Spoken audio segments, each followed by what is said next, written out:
Welcome back to The Lead. I'm Jake Tapper. We're back with our buried lead now. That's what we call stories we do not think are getting enough attention. In this case, of course, it's literally someone at the State Department trying to bury something, hiding it from you. In this case, it was an acknowledgement by the Obama administration of having lied to reporters, a scrubbing of the public record, and it should outrage every American. The story begins in February 2013, when James Rosen, a reporter for Fox News, asked then State Department spokesperson Victoria Nuland if there had been direct, secret, bilateral talks with Iran. This was her response. With regard to the kind of thing that you're talking about on a government-to-government level, no. Now, flash forward months later, December 2013, Mr. Rosen pointed out to Nuland's successor, Jen Psaki, that senior State Department officials had, in fact, had direct, secret, bilateral talks with Iran, as Psaki had previously acknowledged. So the State Department had lied to him and to you. Is it the policy of the State Department, where the preservation of the secrecy of secret negotiations is concerned, to lie in order to achieve that goal? James, I think there are times where diplomacy needs privacy in order to progress. Now, the implication there from Jen Psaki, sometimes governments deceive the press and the public to achieve goals. Now, flash forward to earlier in May, when Rosen discovered that his exchange with Psaki, in which she acknowledged the State Department lied to the public, that exchange had been edited out of the official video of that day's briefing. Now, it seemed obvious that something was afoot, but here is how State Department spokesperson Elizabeth Trudeau explained the missing video on May 10th of this year. There was a glitch in the State Department video.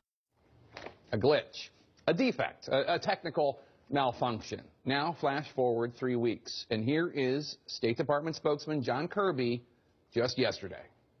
You learned that there was a deliberate request, that this wasn't a technical glitch, this was a deliberate request to excise video. Wow. So, in fact, someone at the State Department asked an editor to go into this video already posted on the State Department website and remove several minutes of it from the archive. To recap, there was first a lie told to us about the secret talks between Iran and the Obama administration. We'll call that lie number one. Now, Jen Psaki acknowledged lie number one later that year, 2013. But then someone removed that acknowledgement from the official video. Let's refer to the scrubbing as lie number two. And then 3 weeks ago, we were lied to again with the whole glitch thing. We'll call that lie number three. Now, when asked who had made the request to delete the video, lie number two, Mr. Kirby said that the editor only knew that the caller was passing on a request from the Public Affairs Bureau. Jen Psaki is now at the White House. She has vociferously denied any knowledge of the edit. And when asked why the editor complied with the request, this was what Mr. Kirby had to say. There were no rules governing this sort of action in the past. So, again, I find no reason to press forward with a more deeper investigation.